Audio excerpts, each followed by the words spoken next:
नमस्कार प्यारे विद्यार्थियों। तो आज की इस वीडियो में हम आपके लिए पाठ योजना संख्या 23 लेके आए हैं। कक्षा है 8वीं और सब्जेक्ट है आपका सामाजिक विज्ञान। और आज का जो टॉपिक है वह है जल। और कक्षा की टाइमिंग रहेगी 30 से 35 मिनट। और डेट जब भी आप इस लेसन को बच्चों को पढ़ा रहे होंगे उस दिन की आप डेट डाल सकते हो। और पाठ योजना संख्या भी आप अपने अकॉर्डिंग डाल सकते हो।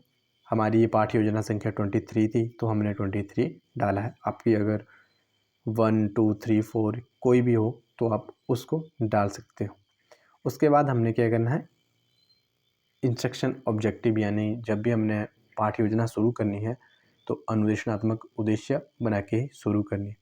तो सबसे पहले इन्होंने अनुदेशनात्मक उद्देश्य में लिखा है कि पठन पाठन क्रिया के सफल समापन के उपरांत सभी छात्र निम्न में सक्षम होंगे। तो पहला ऑब्जेक्टिव इन्होंने बनाया है कि जल का अर्थ स्पष्ट करने में, दूसरा है जल चक्र को परिभाषित करने में, तीसरा है जल उपलब्धता की समस्या को सूचीबद्ध करने में, और अगला है जल संसाधनों के संरक्षण उपायों को जानने में। तो इन्होंने 4 ऑब्जेक्टिव बनाए थे। आपने भी या तो आप 4 बना सकते हो या 5 ऑब्जेक्टिव बना सकते हो। उसके बाद आपने क्या करना है, शिक्षण सहायक सामग्री का प्रयोग करना है। शिक्षण सहायक सामग्री में इन्होंने सबसे पहले सामान्य शिक्षण सहायक सामग्री का प्रयोग किया है, जैसा कि वीडियो में आपको सामने दिखाई दे रहा है। चौक, चौकबोर्ड, झाड़न और संकेतक। और विशिष्ट शिक्षण सहायक सामग्री में आपने चार्ट का प्रयोग करना है। उसके बाद आपने बच्चों से पीके टेस्टिंग यानी प्रीवियस नॉलेज टेस्टिंग, पूर्व ज्ञान परीक्षण करना है। तो पूर्व ज्ञान परीक्षण में इन्होंने बच्चों से किस प्रकार से प्रश्न पूछे हैं, आप भी उस प्रकार से प्रश्न पूछ सकते हो। तो पहला प्रश्न है कि जीवन के लिए क्या आवश्यक है। बच्चे उत्तर देते हुए कहते हैं कि जल, वायु, भोजन। दूसरा प्रश्न पूछा है कि जल के मुख्य स्रोत कौन कौन से हैं। तो बच्चे उत्तर देते हैं वर्षा, नदी, झरने और सागर क्या है, जल के मुख्य स्रोत हैं। फिर आपने बच्चों से अगला प्रश्न पूछना है कि लवण जल किस कहते हैं या लवणीय जल किसे कहते हैं। तो बच्चों का क्या होगा, असंतोषजनक उत्तर होगा। जैसे ही असंतोषजनक उत्तर मिलता है उसके बाद ही आपने अपने टॉपिक की अनाउंसमेंट करनी है।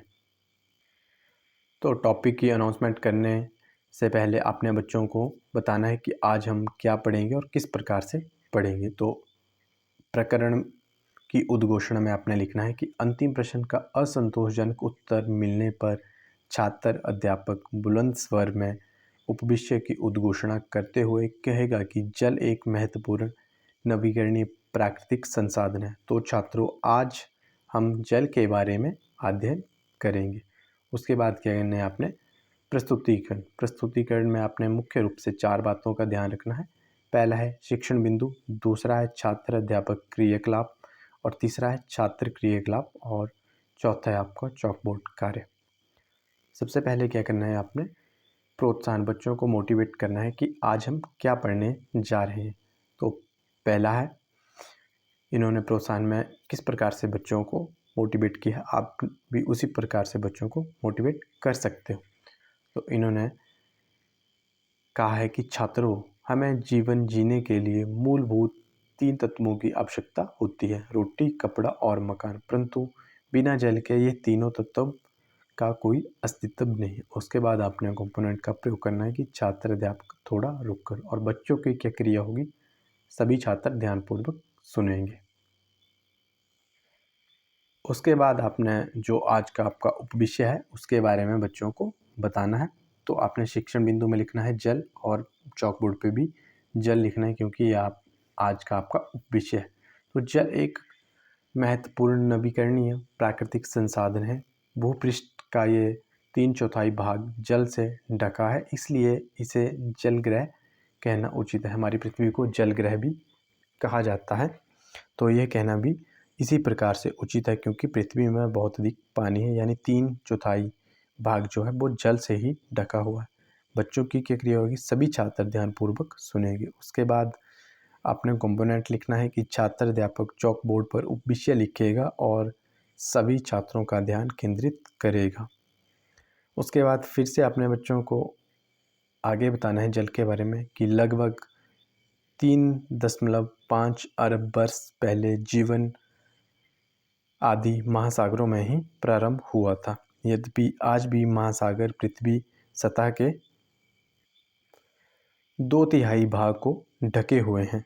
छात्र अध्यापक थोड़ा रुककर, क्योंकि 8वीं कक्षा है तो आपने बच्चों को व्याख्यान विधि के द्वारा जैसे +1 +2 को पढ़ाया जाता है उसी तरीके से नहीं पढ़ाना, थोड़ा रुककर बच्चों को अच्छे ढंग से समझाकर उन्हें पढ़ाना है और धीरे धीरे समझाना है, ताकि बच्चों को वह आपके द्वारा बोली गई बात स्पष्ट रूप से समझ आ सके। उसके बाद आपने फिर से क्या करना है कि विविध प्रकार के पौधों और जंतुओं की मदद करते हैं। कौन करता है? जल करता है। और महासागरों का जल लवणीय है और मानवीय उपयोग के लिए क्या है? उपयुक्त नहीं है, क्योंकि लवणीय जल का अर्थ होता है कि उसमें क्या है? नमकीन जल है वो, जो मानव के लिए उचित नहीं है। बच्चों की क्या क्रिया होगी? सभी छात्र ध्यानपूर्वक सुनेंगे। छात्र अध्यापक उचित हाव भाव से समझाएगा। ये क्या है? आपका कंपोनेंट है। उसके बाद है अलवण जल केवल 2.7% ही है। इसका लगभग 70% भाग बर्फ की चादरों और हिम नदियों के रूप में क्या है? ग्रीनलैंड और पर्वतीय प्रदेशों में पाया जाता है। अपनी स्थिति के कारण यह मनुष्य की पहुंच से बाहर है। जो भी पीने योग्य जल है वो कितना है? जल का भाग 2.7% जो है वो पीने योग्य जल है, परंतु वह भी क्या है? बर्फ की चादरों के रूप में हिमखंडों से पिघलकर क्या करता है? नीचे आता है, जिस जल का हम प्रयोग करते हैं। उसके बाद अपने कंपोनेंट का प्रयोग करना है कि छात्र अध्यापक अपनी आवाज़ में परिवर्तन करेगा। उसके बाद आपका अगला शिक्षण बिंदु है जल चक्कर। पृथ्वी पर जल ना बढ़ाया जा सकता है और क्या किया जा सकता है? इसको कम भी नहीं किया जाता। इसकी कुल मात्रा स्थिर रहती है। इसकी प्रचुरता में विविधता प्रतीत होती है, क्योंकि यह वर्षण और वाह की प्रक्रियाओं द्वारा महासागरों, वायु, भूमि और पुनः महासागरों के चक्कर द्वारा निरंतर गतिशील है। इसे आप बच्चों को और सिंपल तरीके से समझा सकते हो कि जल हमें किस प्रकार से प्राप्त होता है? वर्षा के रूप में। जल चक्र का अर्थ है कि जैसे ही जल महासागरों, नदियों में इकट्ठा होता है, सूर्य की किरणें के द्वारा जल को वाष्पित करके बादलों के रूप में इकट्ठा किया जाता है। बादल जैसे ही ऊंचे पर्वतों से टकराते हैं, वहाँ बारिश होने के कारण वह जल नदियों, झीलों, झरनों से बहकर फिर महासागरों में आ जाता है। तो ये क्या है? जल चक्कर है कि जहाँ से जल का स्थान था वह वहीं पर ही आके रुक जाता है। तो इसका मतलब यह है कि जल स्थिर रहता है। उसके बाद आपने क्या करना है? छात्र अध्यापक चॉक बोर्ड पर लिखेगा और सभी छात्रों का ध्यान केंद्रित करेगा। आपने जो मेन बातें हैं ब्लैक बोर्ड के ऊपर लिखनी है और बच्चों का ध्यान केंद्रित करना है। उसके आगे है कि जैसे कि आप जानते हैं, इसे जल चक्कर कहते हैं। मनुष्य जल की बड़ी मात्रा का प्रयोग न केवल पीने और धुलाई में करता है, परंतु वह इसका क्या करता है? उत्पादन प्रक्रियाओं में भी प्रयोग करता है जल का। तो आप इसको बच्चों का शिक्षण सहायक सामग्री के द्वारा भी समझा सकते हो।